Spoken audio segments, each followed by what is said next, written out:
সরকার প্রধান বলেছিলেন, আমি বঙ্গবন্ধু কন্যা, আমি কোথাও পালিয়ে যাব না।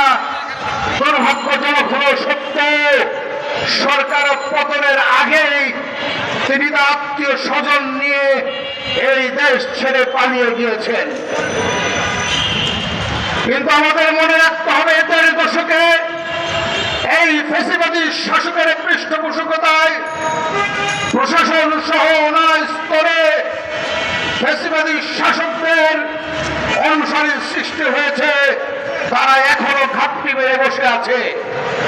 মোস্তাফিজুর রহমান শ্যামলরা সেই ফ্যাসিবাদী শাসকের এই পৃষ্ঠপোষকতায় প্রতিষ্ঠিত লুটেরা গোষ্ঠী, যারা সমাজকে লুণ্ঠন করেছে, যারা রাষ্ট্রকে লুণ্ঠন করেছে, যারা কৃষক এবং কৃষিকে ধ্বংস করার জন্য গত ১৫-১৬ বছরের ষড়যন্ত্র হয়ে গেছে।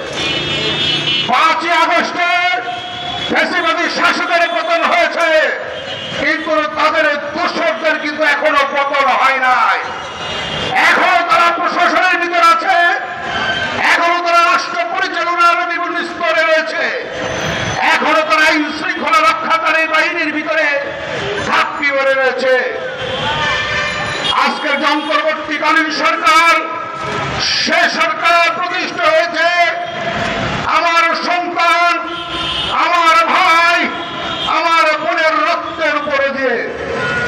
সুতরাং এই সরকারকে মনে রাখতে হবে, ফ্যাসিবাদী শাসকের পৃষ্ঠপোষক প্রশাসনে যারা এখনো আছেন তাদের চিহ্নিত করতে হবে, এবং ওই সকল প্রশাসনের ভিতরে লুকিয়ে থাকা ফ্যাসিবাদী স্বৈরাচারী শাসকের পৃষ্ঠপোষকতারা আজকে মোস্তাফিজুর রহমান শ্যামলদের মতো যারা লুটেরা আছে, সেই সকল লুটেরা গোষ্ঠীকে রক্ষার চেষ্টা করছেন এবং সমাজের পুনঃপ্রতিষ্ঠিত করার চেষ্টা করছেন।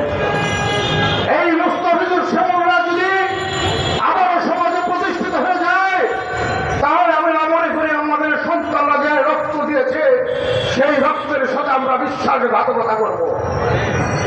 দেশনেত্রী বেগম খালেদা জিয়ার নেতৃত্বে দীর্ঘ সময় যে গণতান্ত্রিক আন্দোলন হয়েছে, সেই আন্দোলনের মধ্য দিয়ে গত 16 বছরে আমাদের বহু ভাই, বহু বন্ধু তার পরিবার থেকে বিচ্ছিন্ন হয়ে গেছে।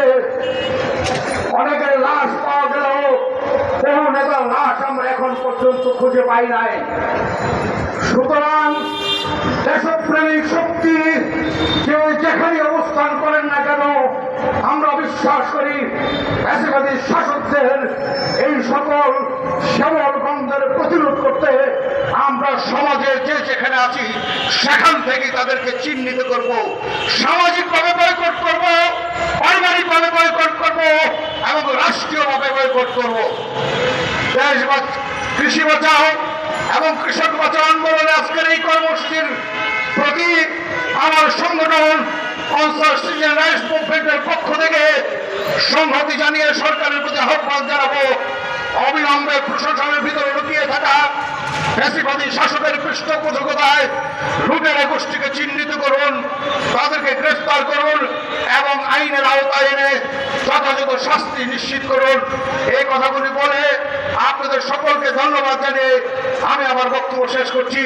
আল্লাহ হাফেজ। বাংলাদেশ জিন্দাবাদ। বিজয়ের পথে যাত্রা শুরু, জীবন অথবা মৃত্যু।